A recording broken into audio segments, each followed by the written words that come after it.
The global order is shifting. For decades, a power structure has dominated world affairs, a power structure made up of military alliances, economic partnerships, and international organizations, all designed to keep control in the hands of those who built them. But today, that order is being challenged. The United States is renegotiating trade agreements, pulling out of international organizations, and changing its military allegiances. All the while, BRICS, which is the strategic alliance between Brazil, Russia, India, China, and South Africa, among a host of other member and partner countries, well, that organization has continued to grow in terms of global influence. Now, the recent actions in America have caused many Canadian citizens and politicians alike to question their reliance on the US, and also to question how powerful our current partnerships, like the G7, would be if the US diminished its major role in the group. And in this new landscape, Canada finds itself in an increasingly critical position, with the Arctic shaping up to be an area of increased geopolitical importance, and as one of the world's most resource-rich nations, well, Canada has a lot of leverage right now. Will it harness these resources itself? Will it seek to use those resources to strengthen its relationships with other allies? And the big question is, who will those allies be? What would happen if instead of remaining loyal to the US and the G7, Canada instead reduced its ties with Western institutions and strengthened its relationship with BRICS? Now, we've got to talk about some of the serious consequences that Canada and its citizens would face, the possible upside, and the biggest fear of the United States and how likely this is all to actually happen. We have to start by talking about what the US sees as one of the biggest threats to its strength, because the US isn't afraid of Canada making trade deals with BRICS nations.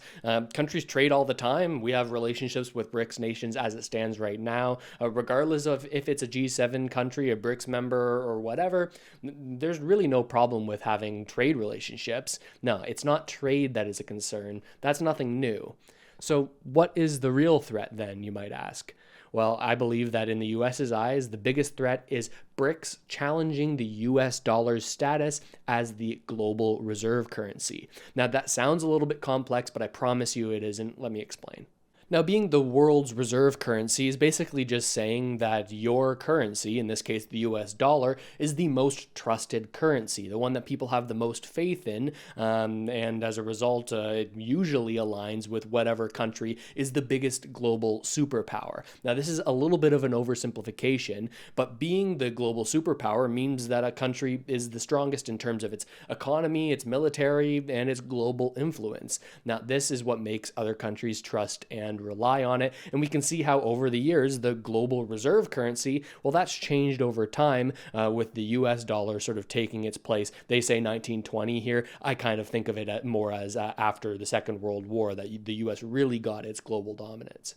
Because of this strength and trust and reliance in that currency, well, countries will prefer to use that superpower's money for trade. They know it's stable and widely accepted, and over time, most countries will start saving and trading with that currency even, making it the reserve currency, the main money used worldwide for big transactions. In terms of the US dollar, well, there's a lot to this story that we can't cover in one video, like how the trust in the dollar came into question as the currency switched from being backed by gold reserves to only being backed by essentially a trust in the US as an economic and military institution. But all that's a story for another day. And if you're interested in that type of stuff, subscribe to the channel. It doesn't cost you anything, only a click. It doesn't sign you up for anything, and it only helps out the channel, so I appreciate that. But all this to say, it turns out that controlling the currency that's used by the rest of the world, well, that has some pretty major benefits. To start, it turns out that when everyone uses your currency for trade, well, you can far more easily sanction and punish countries who are doing something that you don't want. And we saw this in 2022 when the US placed heavy sanctions on Russia as a result of the Ukraine-Russia war.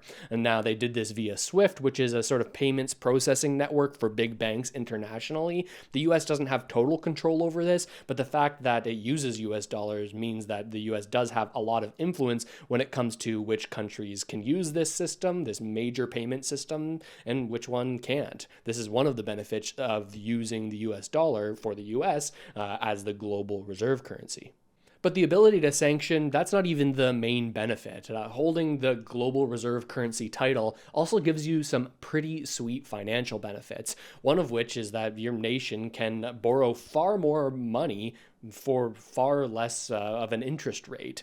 If you're a longtime viewer of the channel, you'll know all about how nations will raise money or they'll go into debt by issuing bonds, which are kind of like IOUs that have an interest rate tied to them. Investors will buy this up knowing that they're going to get their money back at the end of the day, plus a pretty sweet interest rate. Now, those interest rates are determined by the demand from investors to buy that bond, the supply and demand. As you have more demand to purchase these bonds, well, the interest rate that the US government has to pay, well, that goes down. And because the US dollar is the most trusted currency, well, more people want to buy American bonds, pushing the rates on those bonds down. Now, if I've lost you there at any point, the main point here is that the US government can borrow a ton of money a lot more cheaply than practically any other country, giving the US a major strategic advantage. So it's an absolutely colossal threat to the US if another country or another group of countries, such as BRICS, tries to take over this status as reserve currency, or at the very least challenge the US dollar's first place position that it currently holds when it comes to trusted and traded in currencies.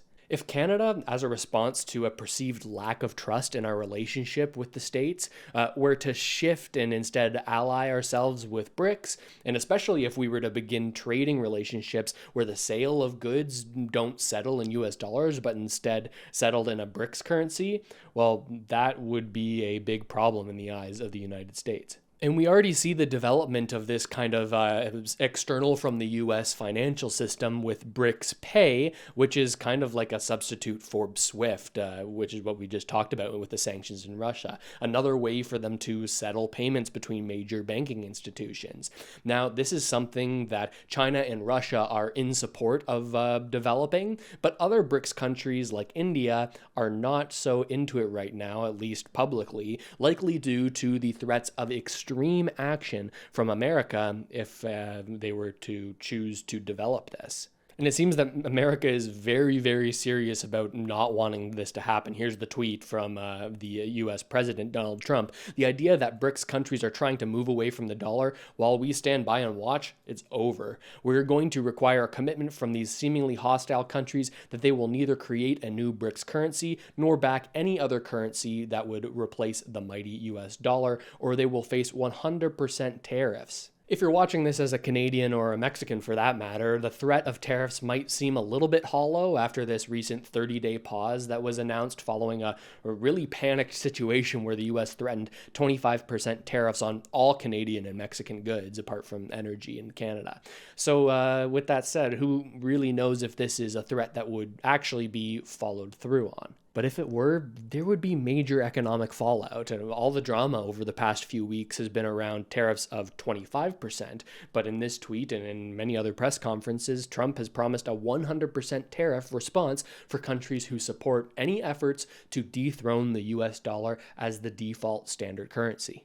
Well, what would that mean for Canadians? Well, it would be a doubling of the price on Canadian goods when purchased by American consumers. Now, that would immediately destroy the possibility that any Canadian products could compete in terms of cost. It's just too expensive to buy Canadian versus buying American if you're an American citizen and this is the situation you're in. Now, with such a large part of the Canadian economy relying on these exports, it's really hard to overstate the kind of damage that we could see, and it's hard to understate just how dramatic a response would be. We've talked at length about this kind of stuff in previous videos on the channel, so we won't spend a ton of time on it today, but if this were to happen, we'd likely see an incredibly weakened Canadian dollar, as fewer businesses would be able to profitably set up shop in Canada, while simultaneously we'd be seeing a massive monetary and fiscal policy response in order to prop up the Canadian economy in this time of crisis, with interest rates slammed down to zero and the likely reinstating of money printing programs to help prop up the economy, which would also further weaken the dollar and the spending power of the dollars that Canadians hold. So it's hard to imagine an immediate transition that would ever really work out for Canada economically, at least positively, unless the transition were more gradual and unless Canada was able to negotiate massive new trade agreements with BRICS or other non US nations. But for our largest exporting industry, the energy industry, it might be challenging to find a great buyer in the BRICS group, anyways. There are member countries in BRICS already that are huge energy producers, like the United Arab Emirates and Russia, as well as Saudi Arabia, which is kind of in the middle spot right now in terms of its membership with BRICS. But with all of that supply for energy there already, would we get a competitive price? Not to mention the challenge of actually getting the energy there. When it comes to this stuff, nobody knows for sure, but it's challenging to imagine that a shakeup of this magnitude would be immediately beneficial for Canada. Because breaking away from the US wouldn't just be an economic decision, no. There would also be some international, political, and social implications that would have major effects. We've already talked about how, and it goes without saying, that the US would be absolutely furious with an unpredictable leader in office right now. Well, there's no telling what the response would be. And if it would only be an economic response, could we actually see some boots on the ground military action as well? We'll get to that hypothetical in just a second. To join BRICS wholeheartedly, Canada would probably have to make its mind up about a number of issues that it currently holds uncertain positions on. Uncertain positions that stand at odds with some of the views of BRICS member countries. I mean, we just look at the relationship between Canada and India. That relationship is already severely strained due to tensions over this Khalistani movement, a movement that seeks its own sovereign state on the land that's currently the northern Punjab state in India. While Canada doesn't officially support Khalistan and recognizes that state as part of India, we also simultaneously have a lot of Sikh people living in Canada, including some who support this Khalistani separatist movement. From India's perspective, that's pretty bad. They've accused Canada of harboring separatist terrorists, which has led to increased tensions that have bubbled up into accusations from Canada against the Indian government, saying that they had ties to the killing of a Khalistani organizer on Canadian soil. These allegations have sort of been softly retracted and backpedaled on, but the whole situation remains a big mess. So would Canada be able to mend ties and strengthen relationships with India? I think it'd be pretty challenging. But then on the other side, there's China. There's been a lot of attention on foreign interference in Canada from India and China alike, leading to questions of the legitimacy of our political races, at least to a certain extent. But putting that aside, Canada also has a pretty unclear position on the allegations of human rights abuses by China, another factor that's led to increased conflict between the two countries, not to mention the complex issues regarding the extradition of the CFO of Huawei, I believe, and the subsequent retaliation by China with the detention of two Canadian citizens, the Michaels. Now, this has kind of all sorted itself out over the past couple of years, but it's fair to say it's definitely not a harmonious relationship at this point. Would these types of conflicts limit Canada's ability to join BRICS? Well, it might not actually be a huge problem, come to think of it, because there are already conflicts between the BRICS member nations that haven't stopped them from strategically partnering thus far. As we speak, there are regions and borders between China and India that are disputed, where both countries claim ownership of that land. But despite these clear and significant disagreements, well, the two countries are part of this same BRICS alliance, so perhaps not seeing eye to eye on a number of different things wouldn't limit our ability to enter this kind of partnership. And if we're extremely concerned about human rights abuses and questionable practices, well, then fair enough. That's a fair concern. But then if we also use that same lens to look at our relationship with the US, well, how much better is it? There's no question that America's been involved in countless questionable practices, overthrowing governments around the world with other concerning foreign policy stances, including what has been going on in the Middle East over the past decades. So when it comes to the social and political side of things, is switching alliances really about values, or is it just about power? I'll let you decide that one. But ultimately, regardless of the economic considerations or the relationship barriers that could make a switch from US dependence to BRIC dependence challenging, well, I think for most Canadians, one of the biggest concerns wouldn't be about money or about trade. It would be about physical security, at least in my eyes. Canada has avoided a war on its soil for over a century, but aligning with BRICS, an organization that's designed to challenge US global dominance, well, that could bring a whole set of new risks. Many people haven't taken the US president's comments about absorbing Canada seriously, but as more time passes, I'm starting to think that it might not be much of a joke at all. I want to show you a clip, and it came out just this morning. The Prime Minister of Canada, Justin Trudeau, has sort of put together this summit, this one-day summit where all Canada's business and tech leaders come to Toronto and they talk about things. He made a very brief media statement at the beginning of it. It was about 5 to 10 minutes long, but with some sort of secret recording that went on there today, we hear that Trudeau thinks that this 51st state thing is a lot more serious than people are giving it credit for. But it was his comments behind closed doors that are garnering the most attention. Excellent. I suggest that not only does the Trump administration know how critical minerals we have, but that maybe very much part of why they keep talking about absorbing us and making us very They're very aware of what we have, and they very much to benefit them.